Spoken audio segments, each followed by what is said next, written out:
Hello everyone, welcome back to my YouTube channel. মই আজি আপোনালোক সকলোৰ বাবে লৈ আহিছোঁ এটা থলুৱা পদ্ধতিৰে ৰান্ধা মুৰ্গীৰ ৰেচিপি, মুৰ্গী মাংসৰ ৰেচিপি। তাৰ বাবে মই এনেকৈ ডাঙৰকৈ পিঁয়াজ 3টা কাটি ল'লোঁ, বিলাহী এটা কাটি ল'লোঁ, আদা নহৰু ল'লোঁ, 1 ইঞ্চি আদা নহৰু, আদা আৰু নহৰু 15-20 ফুটামান, 2টা কেঁচা জলকীয়া। প্ৰথমে মই মাংসখিনি ভাজি ল'লোঁ, যিহেতু মাংসটো ভাজাটো খুবেই দৰকাৰী।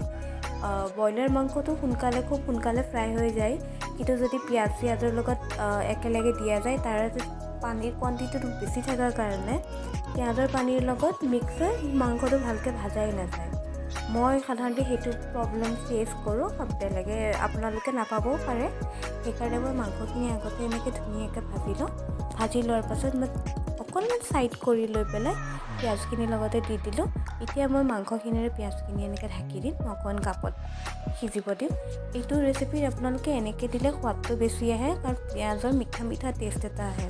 তেজপাত খিলাও দি দিলোঁ। তেজপাত খিলাও গছৰ পৰা ছিঙি অনা আছিলে, শুকোৱা নাছিলে, বিৰাট ধুনীয়া গোন্ধাই তেনেকুৱা হ'লে।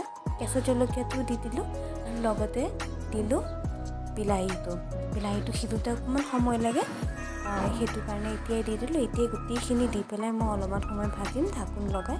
আৰু এতিয়াই মই আদা নহৰু যিটো পেষ্ট পিচি থৈছিলোঁ, থেতিলিয়াই থৈছিলোঁ, সেইটো মই দি দিলোঁ। ইয়াতে মই একো গ্ৰাইণ্ড কৰা নাই, চব পটাতে থলুৱা পদ্ধতিৰে যেনেকৈ আমি আগতে ইউজ কৰিছিলোঁ তেনেকৈয়ে মই কৰিছোঁ, আৰু বেলেগ একো মছলা নিদিওঁ। হালধি আৰু নিমখ দিলোঁ।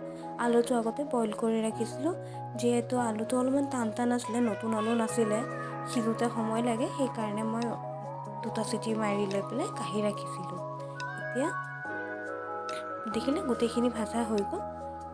5-10 মিনিটমান ভাজাৰ পাছত মই এতিয়া জালুকৰ গুড়িখিনি দি দিলোঁ। জালুকৰ গুড়িখিনি দি এনেকৈ মিহলাই লৈ পেলাই এতিয়া মই উতলা বইল পানী যিখিনি থাকে সেয়া একদম পূৰা বইল কৰি লৈ পেলাই মই লগে দি দিম। এয়া উতলা বইল পানী মই ইয়াতে দি দিলোঁ মাংসখিনি। বইল পানী দিয়াৰ পাছত মই মাংসখিনি 5 মিনিটমান উতলিব দিলোঁ। উতলাৰ পাছত এয়া আমাৰ ৰেডি থলুৱা পদ্ধতিৰে ৰন্ধা মুৰ্গীৰ মাংসৰ জোল।